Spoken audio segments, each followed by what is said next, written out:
Вы когда-нибудь видели сразу полтонны шоколада? Уверена, что нет. И я точно знаю, что у вас нет фотографии с этим сладким красавчиком. В Уфу приехал музей шоколада «Шоколандия». В рамках мирового тура выставку увидели уже в городах Китая, Гонконга, Казахстана, Азербайджана и России.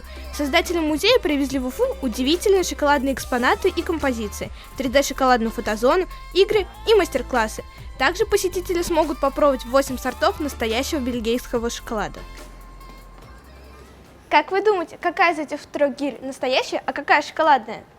Согласитесь, что они все выглядят как настоящие, но настоящая здесь только одна, и это первая гиря. Я думаю, вы бы не быстро догадались, что вторая и третья шоколадные. Знаете, как называется человек, делающий все эти экспонаты? Это шоколадье. Профессия шоколадье зародилась в 17 веке, когда из какао-бобов научились создавать твердый шоколад. Мой рост 1,63 м. Ну, сами все понимаете. Представляете, это все можно съесть, но за один раз не советую. Эта башня не только ростом с меня, но и весит половину меня. Она сделана с помощью шоколада, пищевых красителей и пищевого лака.